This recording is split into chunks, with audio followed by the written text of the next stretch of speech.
So it's great to have you all here. Let me introduce myself. My name is Julio Faura. I head R&D and blockchain for Santander globally. And I'm also the chairman of the Enterprise Ethereum Alliance, which is a global organization that is trying to foster the readiness of Ethereum for enterprise uses.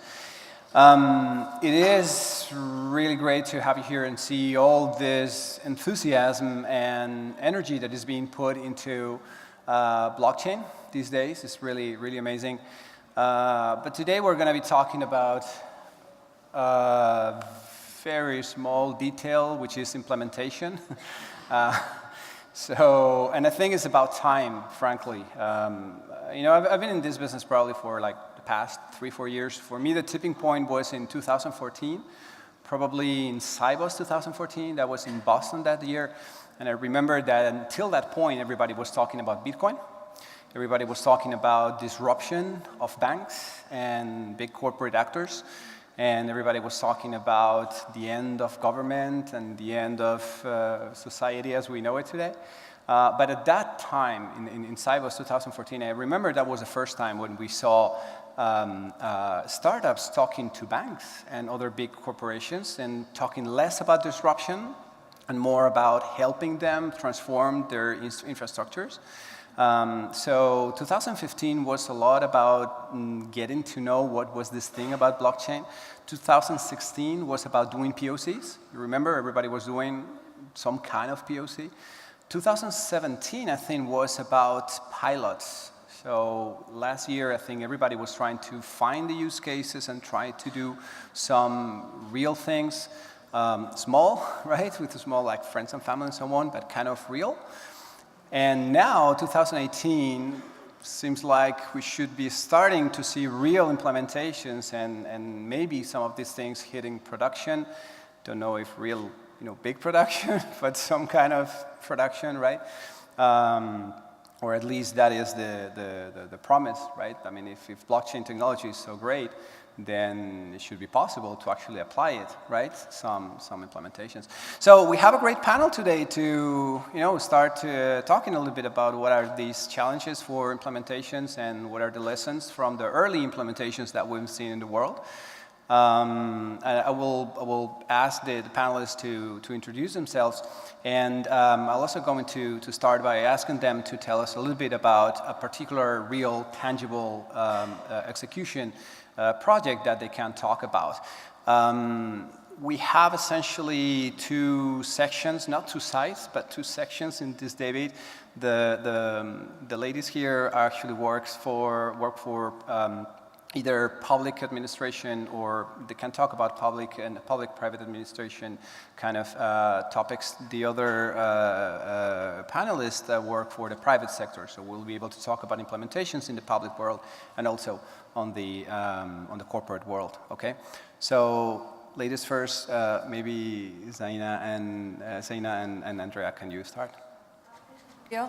My name is Zain Al-Qaisi. I head emerging technology for the Smart Dubai office. You wanted to know more about a real implementation, so we'll get started directly with that. Yes, please, as real as possible. And later on, we'll talk about what are the success factors that made that real implementation happen, and others as well in Dubai. The case I'd like to talk about is a case for Smart Dubai. We actually build and operate the payment gateway for Dubai government, Dubai Pay. So all the government transaction fees go through our payment gateway, and we process over 12 billion dirhams a year on this payment gateway. Now, typically on the back end of the gateway, there's a payment reconciliation process that happens between the Department of Finance, Smart Dubai, the banks, and the government entities. And this process takes up to 45 days. We've placed this entire process on the blockchain, and we brought down that time to 0. So today, the payment reconciliation is instant batch reconciliation on the blockchain.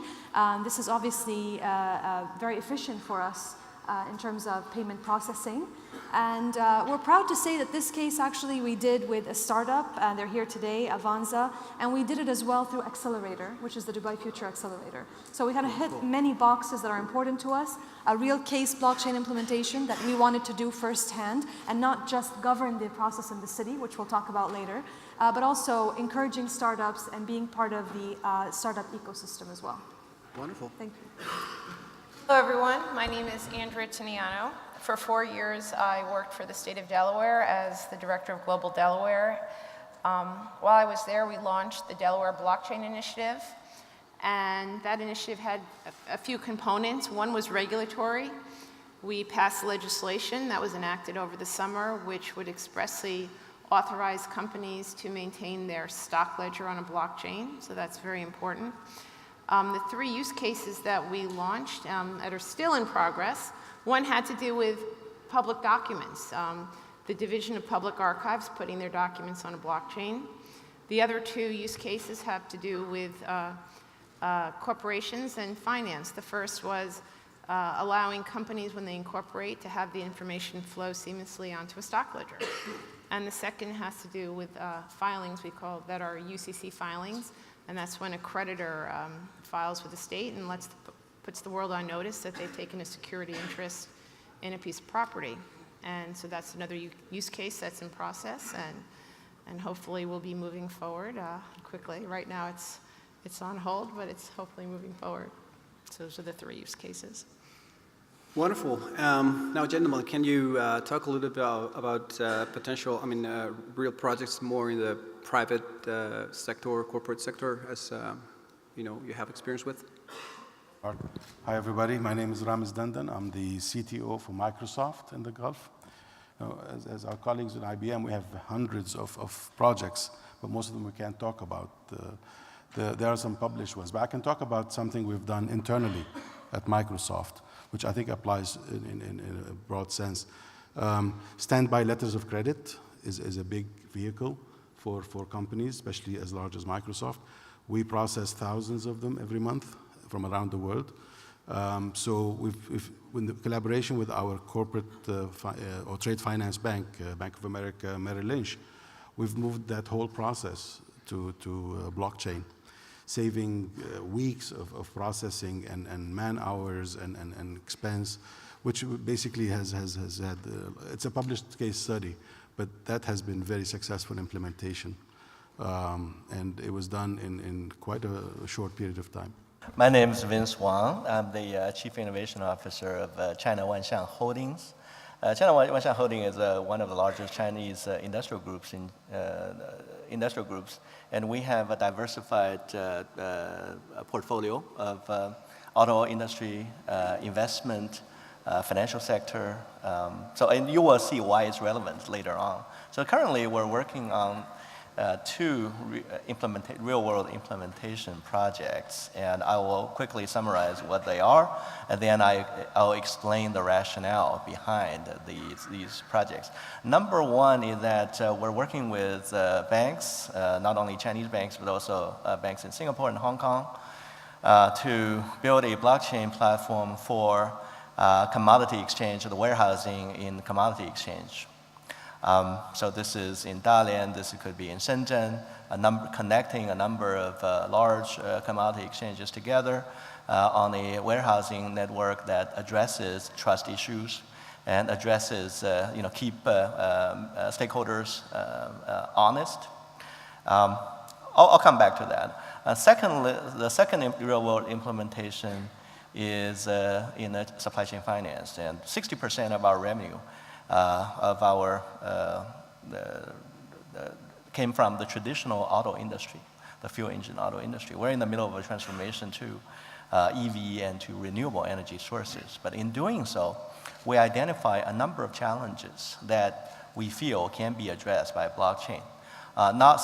In some cases in implemental manners, some cases in rather critical manners. It's discovering unique value proposition of blockchain in what we plan to do.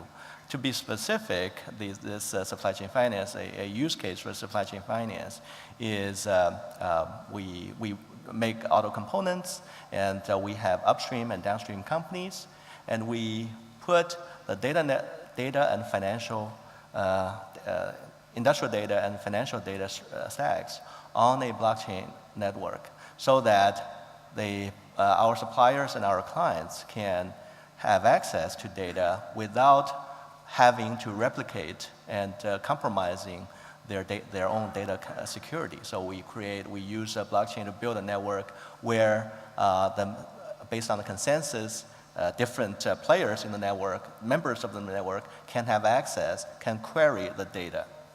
Again, each party still keeps their raw data, but nevertheless, you have a transparent, when it comes to a product level or a stack level solutions, you will have a continual life story of a product, of a solution, or of a service that enables new business models and enables us to integrate the factory network with the financial network that keeps the working capital running.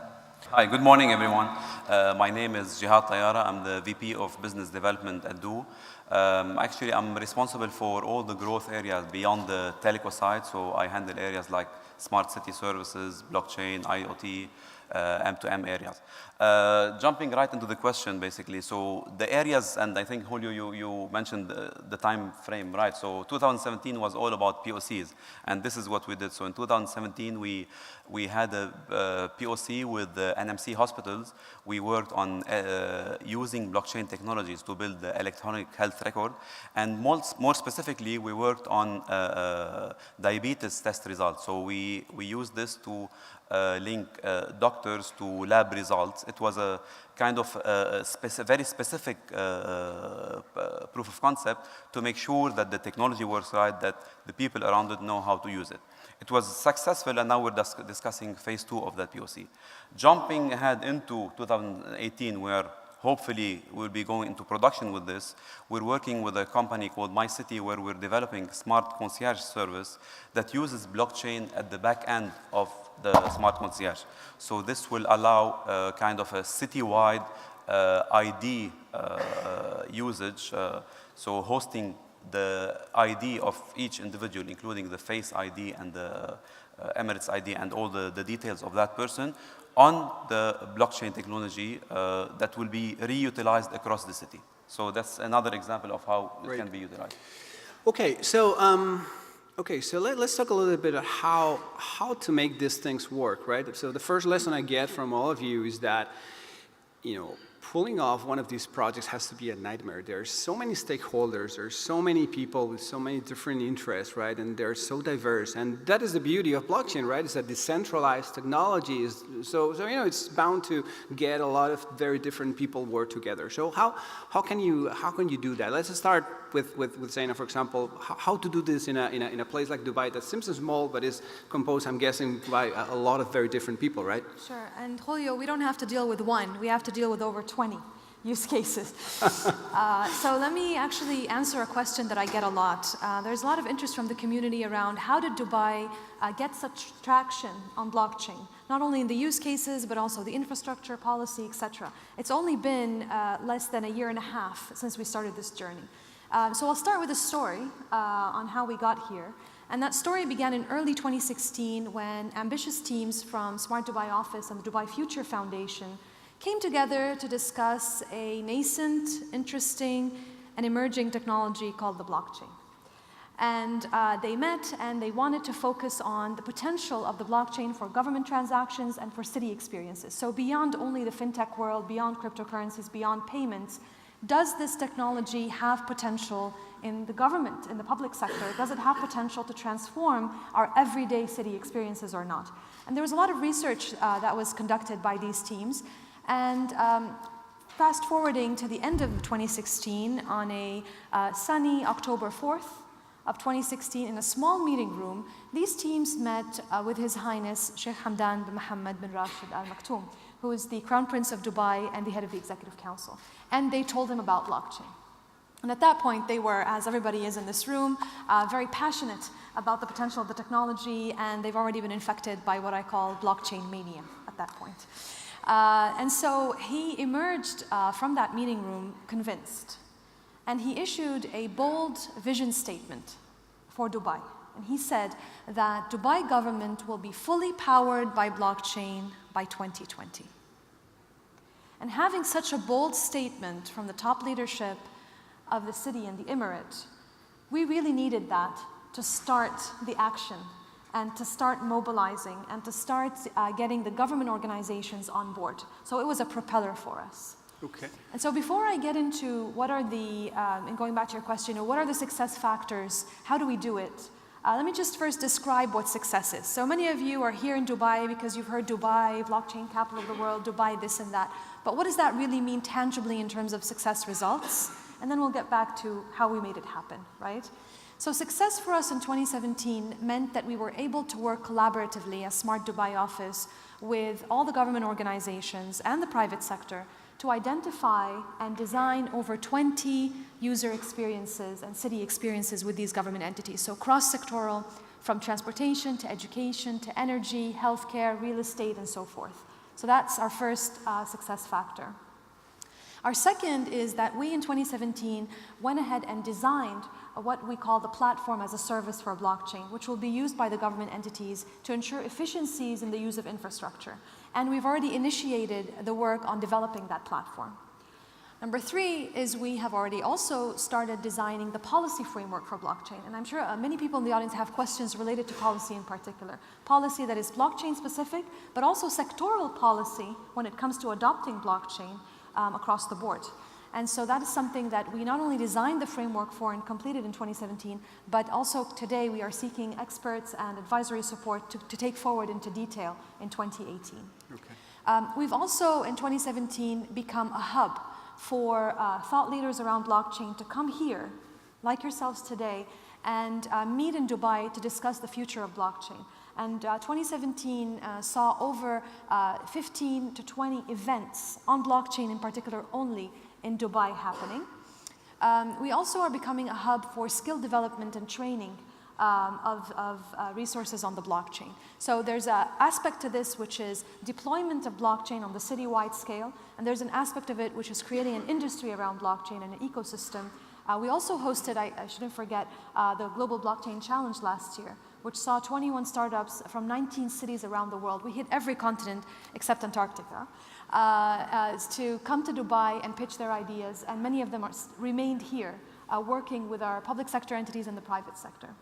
We were recognized by the United Nations, the World Economic Forum, and most recently, 2 months ago, awarded in Barcelona the prestigious Best City Award for our work on blockchain in particular. So that's what success is for us. In case you're wondering, why does everyone keep meeting in Dubai? That's why. Okay, so I'm hearing getting the shared vision, right? Establishing a shared vision so all the different constituencies can share it. And I'm hearing getting a culture around this, getting knowledge about this, getting the capabilities.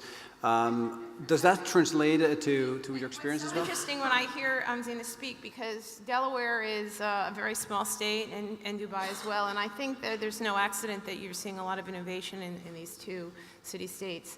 And I think the most important thing that she said, or that resonated with me, was having a leader that is passionate and excited and willing to throw their support behind the initiative. I think if you, in any organization, you need that. And that's what we had in Delaware, because we had a similar situation. We had a meeting with our governor, and when we emerged from that meeting, he wanted to make a big speech, and that was sort of how our initiative got launched. So I think that's really important to have those components.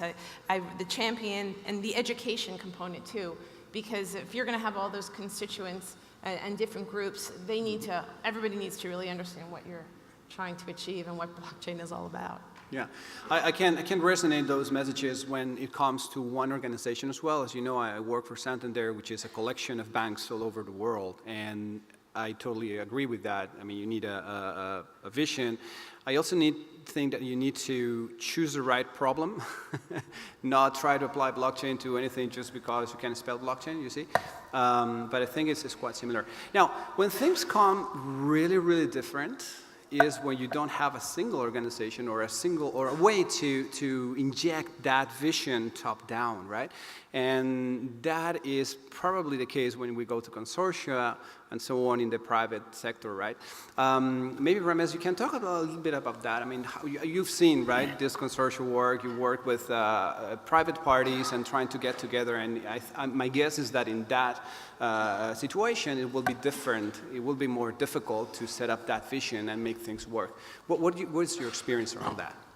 Well, as I said earlier, we work with hundreds of these projects, and most of them are consortium-based.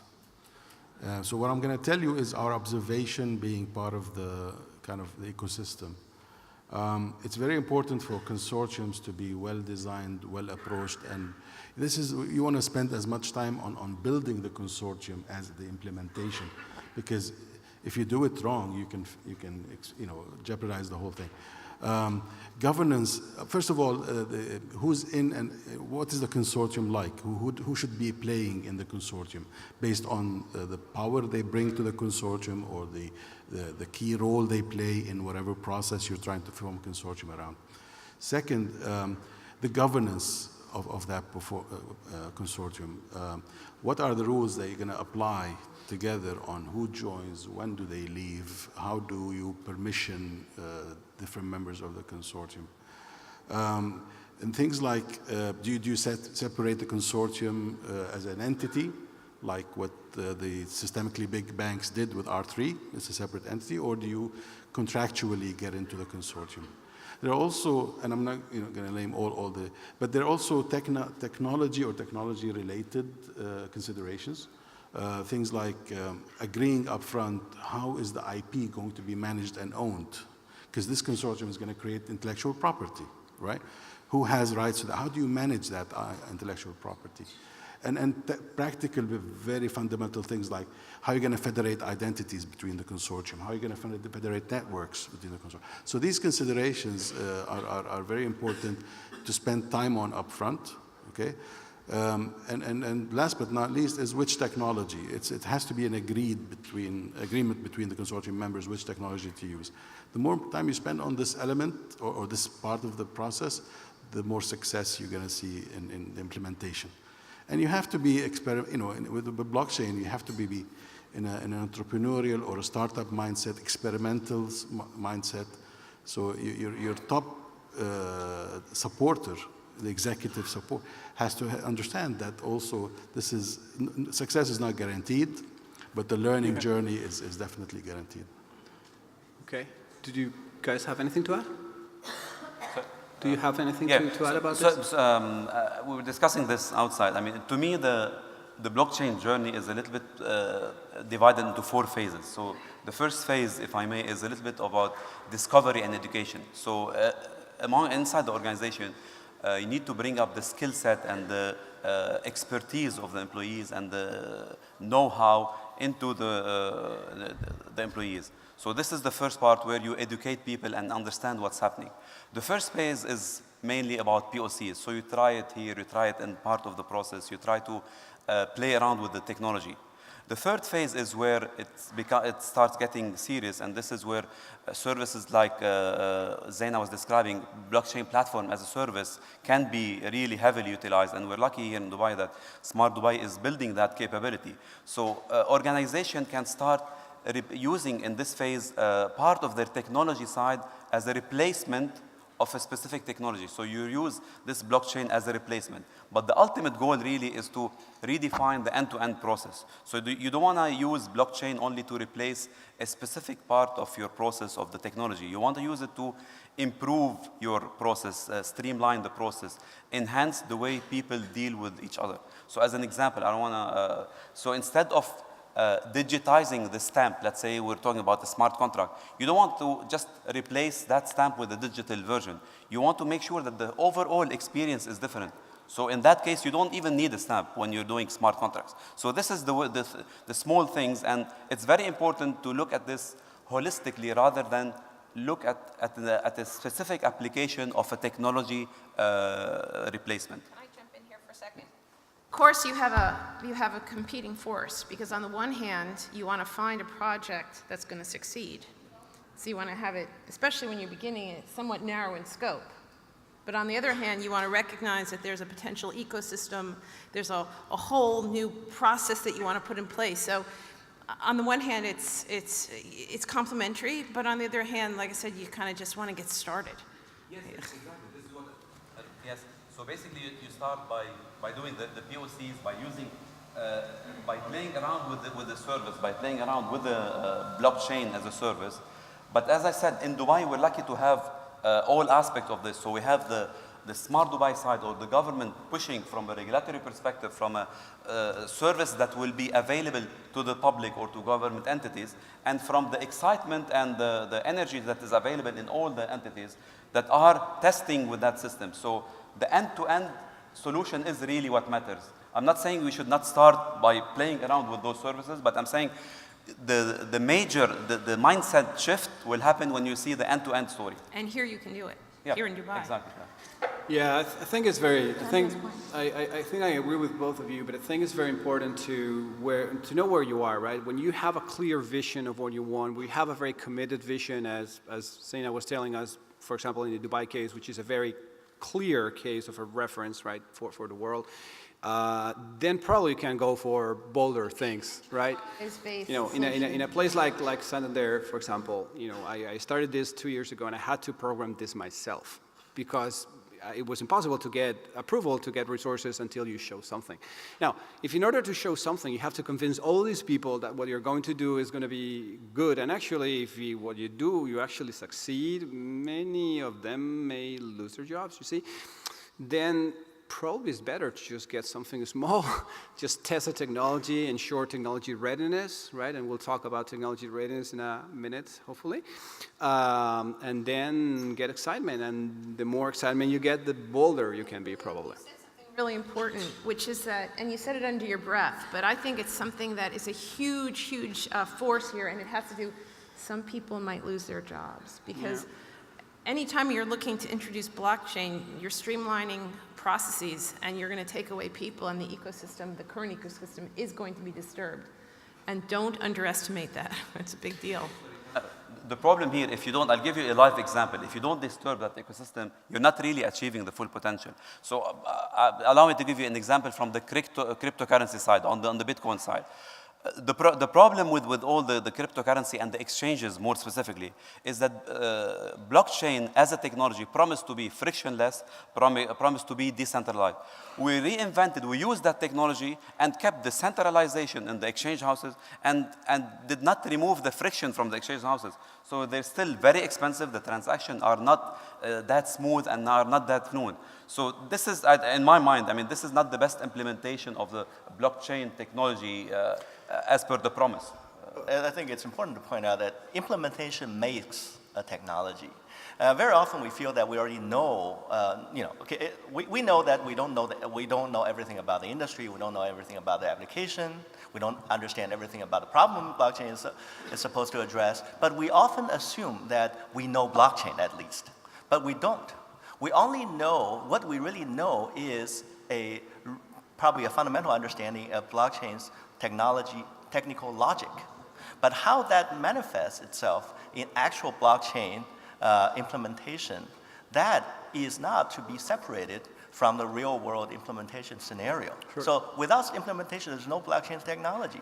And I used to work for a certain company who's was a very important enabler of blockchain in its early days.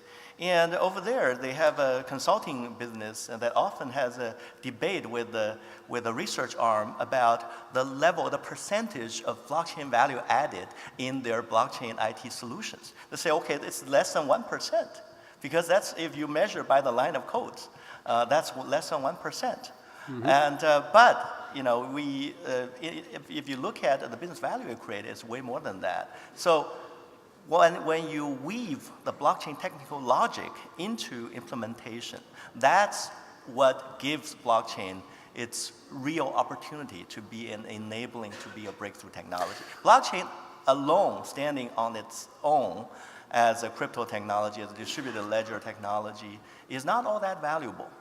Yeah, its value is in implementation. That's a fair thing to say. Let me try to throw an idea at you regarding the jobs thing and the readiness thing and all these issues we're talking about, right? You know, we do hackathons. We all do hackathons probably, right? Do you really think that the companies that win the hackathons end up really working with the sponsors of the hackathons? Have you ever seen that? My personal guess is that that is very difficult. And this is because today's world is really run by corporates, right? And we have big corporate systems, and our corporate systems are not designed to interoperate, right? They're designed to be secure. So we have all kinds of firewalls. And so when you want something to be secure, you put it in a safe. That's what we've done, right? That's what we think, but we do our best, let's say. So startups working with big corporations is very difficult. It's very, very difficult because, I mean, you're not going to get this startup to come to our core banking system in an internal cloud and consume our APIs. I mean, whoa, I mean, we were regulated until we can go to jail if something goes wrong. Now, blockchain seems like a great place to collaborate, right? Between big corporations and small corporations. All we have to do is the big corporations need to go and connect to the decentralized network through these tokenization processes, right? We can represent digitally our assets on top of these smart contracts. And now the startups, the small companies and any actors can put together any kind of new propositions natively digitally on top of those smart contracts. Isn't that a great way to actually bridge this gap and foster innovation without having to change everything and without having to risk all our systems? I'll speak to that. I think part of it is going to be also reiterating what we were talking about the success factors, and part of it is going to come back to startups. But governance at the citywide level is extremely important to support those startups. Absolutely. If we're just having a one-off blockchain challenge or hackathon, and then they're left to their own devices to navigate an entire city full of government organizations, the public sector, et cetera, yeah, I don't think they're going to see much traction. But in Dubai, we have a 3-tiered governance structure, actually, for the deployment of blockchain, which supports both the implementation of use cases, but also the industry creation pillar that we're very keen about, and the startup pillar. This 3-tier structure, we've been asked a lot about it, actually, from other cities who visit us and say, how did you govern this, first of all? Because Andrea said something early on. She said, you just want to get started, right? And if you want to get started and figure out, the first thing we wanted to get started with was figure out what are the use cases. But to do that, we thought we have to set up a governance structure, and it's 3-tiered. The first tier is the government organizations that were responsible for the development of the strategy itself, which startups and the industry creation is a key pillar in, and those are Smart Dubai Office and the Dubai Future Foundation. And the second tier is a tier where there is an implementation manager for the city. And that's Smart Dubai today, working with partners such as Consensus and IBM. And the third tier is where the implementation actually happens, and that's within the government entities, so they know that even though we are managing the implementation and providing them with shared infrastructure, shared tools, including shared advisory support, but the implementation will happen within their organizations, and that's where the startups can then be paired. Absolutely. So if we all know who's doing what, then the startups know exactly who to talk to and who to come to when they need that kind of support. And the second element here is strategy. Right? And this goes back to maybe a difference between us and Delaware in the sense that the systematic approach. And the strategy was very systematic. It's a strategy that has clear pillars. Government efficiency is one of them, and this is where we immediately started identifying the use cases, started working on the build of the platform as a service, started the policy work, etc. The second one is industry creation, where the startup support is happening, but also the training and development of skills. And the third one is international leadership, where we want to be a global thought leader in the advancement of blockchain and be global participants in this technology. And having these pillars and then having sub-pillars and having clear timelines, it just makes it all much easier for every player in the ecosystem, including startups. So they know to come to us, they know we're going to pair them, they know what the use cases are, it becomes tangible. Okay, I think these are really great lessons. The one on governance is probably the one that resonates most for me, because I work for a private party, and when we work with other private parties, governance gets a lot more complicated, as you can imagine. Particularly because most of the times we work with private networks, right? Like this Alastra network in Spain I told you about, this is a semi-public network. It's governed by, I mean, it's already like 160 private companies working there. And it's going to be governed, or it is governed by a subset of those. So we're talking about 15, 20 validator nodes, right, on a private quorum network. And you need to create new governance structures to actually make that work, right? And this is totally uncharted territory. We're creating decentralized platforms, and we need to find ways to govern it, particularly when you have very different companies with very different corporate cultures. Can you share some insights on what you've seen when you've seen different companies collaborate? And you know that Microsoft is something that has been working on together with Consensus, for example, working with many of these corporations in some consortium. Any lessons learned there? It is about building ecosystems, right? Whether it's at the technology level or at the usage level, it's all about, or at the government level, What Dubai is trying to do is build an ecosystem around this promising technology that has obviously economic benefits. We think at Microsoft the open API economy is going to help a lot with blockchain, both for startups as well as incumbents, right? Where they can share through the APIs innovation securely, okay, and monetize their engagements in a structured way. The technology, and as was mentioned a number of times in the previous panel, technology is still evolving. There's innovation across, although the technology itself, if you look at blockchain and its components, none of its components is necessarily innovative, We've had ledgers forever. We've had cryptography for ages. We've had distributed and shared as a model. So there's nothing innovative about its components, but the amalgamation of those components and the way and the objective, okay, behind using them in that way, that's the innovation.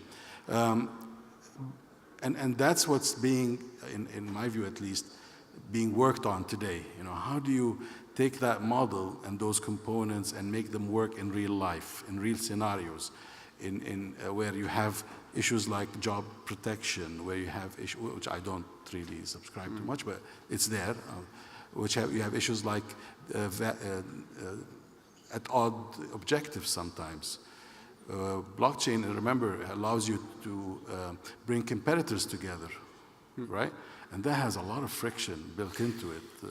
I think that's, he talked about competitors bringing together to the same place. I do want to open this for questions from the audience, but let me just say something about what you said. I think this competition thing is quite important. And at least from my experience, I think a very important thing is to separate very well the blockchain layer from the application layer, right? Because at the blockchain layer, you must collaborate. And at the application layer, you must compete if you don't want to run into antitrust problems, you see? So it's a co-opetition thing. It's a co-opetition. We collaborate down there to compete up here.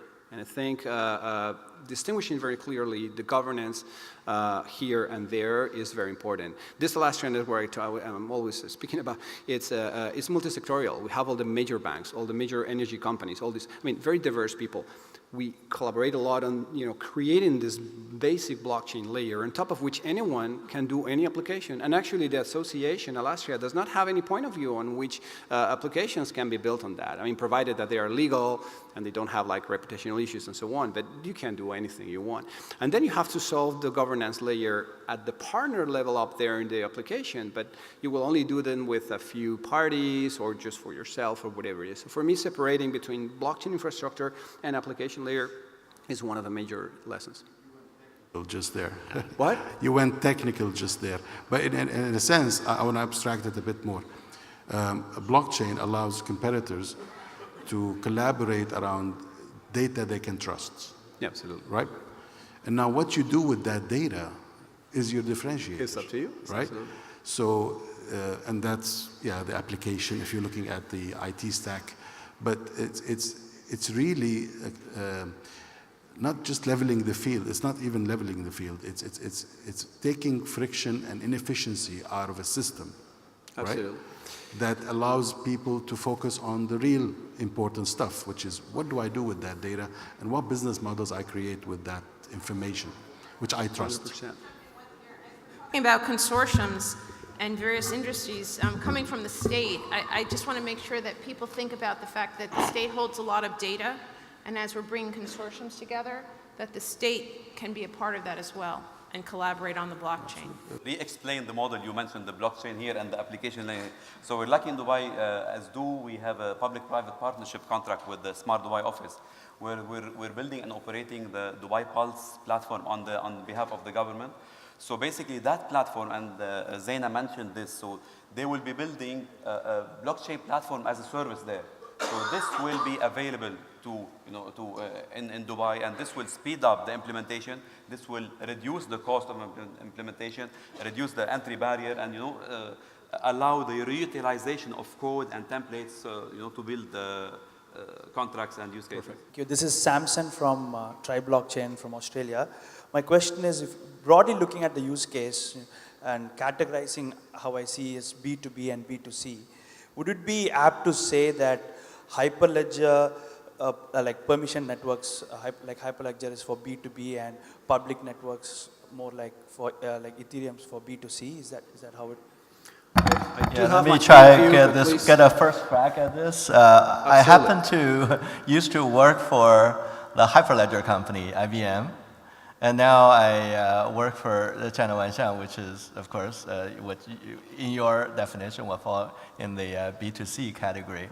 I do not believe that there is a wall between these two, and I'm sure that IBM would probably argue that their technology is entirely suitable to be incorporated into to C applications. And overall, to B and to C in the technical fabric, the gap, I think, is shrinking.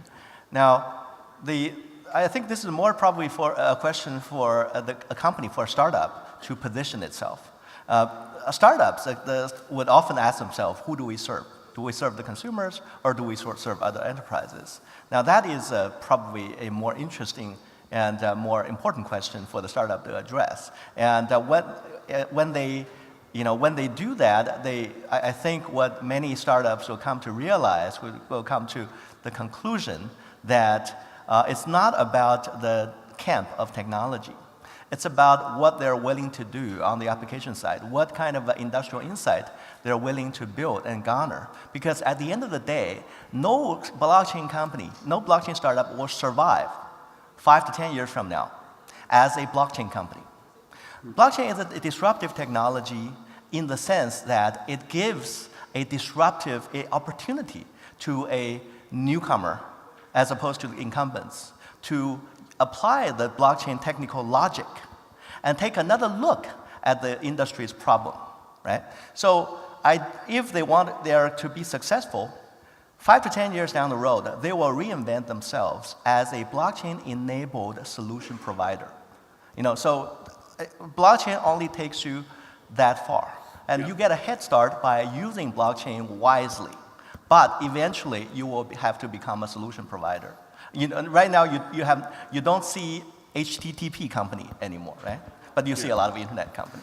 For Dubai, for G2G, government to government and government to consumer, we're making both Hyperledger and Ethereum available on our platform as a service for government entities.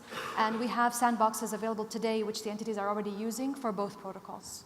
Yeah, hi. My name is Kashif Muntas. I'm consulting director based in Switzerland. So my question to the audience is, so it's really encouraging to hear that you're already kind of far into your roadmap of POC and now getting into the real implementation. So what I want to know is that up to this point, what are some of the key challenges you've faced and how have you overcome them? Because obviously we are still learning, we will continue to learn. And what have been some kind of the typical roadblocks that you've come across and how did you get over them up to this point? That's a big question. Yeah, that was. So we have zero time left. That's what the panel was supposed to answer. But anyway, any final remarks? It's a classical transformation story. It's a classical digital transformation. So we mentioned already many of the challenges. So one of them is job security. You need to keep your mindset is set to having those functions and role there and trying to conserve them, which is wrong. The idea is to reutilize those resources and basically replace them somewhere else to enhance, again, the overall business model and the experience of the end user, rather than preserving those jobs and preserving that same process you have. So you need to think, as cliche as it is, out of the box and try to figure out how to fix that process, basically to enhance the experience.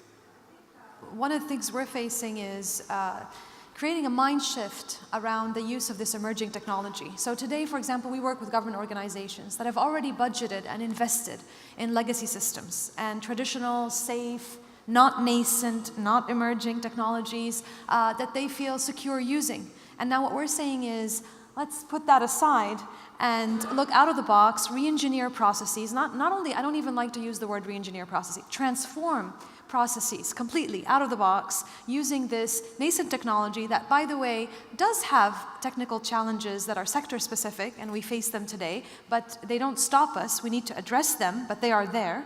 And it's more of an iterative trial and error process than an off-the-shelf implementation.